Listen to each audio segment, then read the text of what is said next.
Thank you, Mr. Chairman. Dr. McCary, how many, let me start with this. What's the budget at CDC? Do you happen to know that? CDC, it's about $9 billion, sir. How about at NIAID? What's the budget there? $6 billion.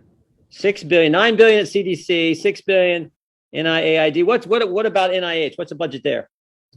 Between 42 and 43 billion. 42 and 43. So I do the quick math. That's like $58 billion. That's annual, right? Annual. Okay. And you know how many people work at CDC? CDC and NIH together, about 30,000 people. 30,000. What about if you add in NIAID? Do you know how many that is? Or they're part of NIH as well, right? So 30. What was that number? That's right. That's right. 31,000 people between CDC and NIH. 31,000 people spending $58 billion a year. Why hasn't our government done a study on natural immunity? If I can be honest, Representative Jordan, I don't think they want to know the answer. It would undermine the indiscriminate vaccination policy for every single human being, including extremely low risk people. So how many Americans have got COVID since we've had this virus? Do you know? North of half of Americans, based on a Columbia University study that showed 1 in 3 had COVID at the end of last year, a year ago. So there's certainly a sufficient sample size to do a study, and there's 57 to 58 billion dollars. You could use some of that money to do a study. And then, of course, you got 30-some thousand people who could conceivably do a study on a pretty fundamental question. Now, I think I saw in your opening statement that you're actually doing a study on natural immunity. Is that right? That's right. With private funding, Johns Hopkins, my research team is doing a study. Okay, so there's no grant money coming from CDC, NIH, nothing like that? No, sir. And are any of these 30-some thousand employees helping you with your study? No, sir. Now, other countries, if I understand, I think this was in your opening statement as well, other countries have done this study. Is that correct? Most of our learnings come from Israel and other countries. Yes, sir. And what have they found? Let's start with the Israel study. If you could just refresh my memory. What did Israel find? The Israel study is the largest study done worldwide, and it found that natural immunity adjusted for age and comorbidity is 27 times more effective than vaccinated immunity. And they just put out on December 5th another study, follow-up study, again affirming similar results, that natural immunity is stronger than vaccinated immunity.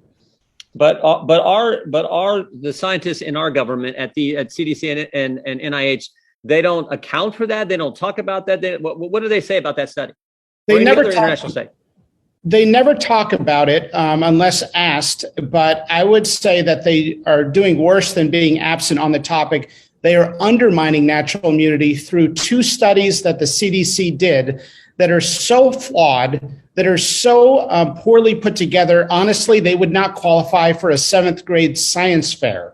The results cannot be derived from the data. And it's a disgrace that those 2 studies were put out because it undermines the larger body of science. So they won't talk about international studies that conclude that natural immunity is 27 times better than the vaccine, but they will do some bogus, in your words, some 7th grade science experiment studies using some of those 33,000 employees and using some of that $58 billion of the American taxpayer money. They will do that. Is that fair? That's fair. I will say their intention is noble, but just very paternalistic. That is, they believe, and from private conversations, that if they acknowledge natural immunity, some people may avoid vaccination and think I'll just get the infection. We don't want people to do that, but we can be honest with the data and encourage vaccination at the same time. I think the American people, particularly ones paying, this is their money, they expect honesty and transparency from our government. They don't expect to be deceived.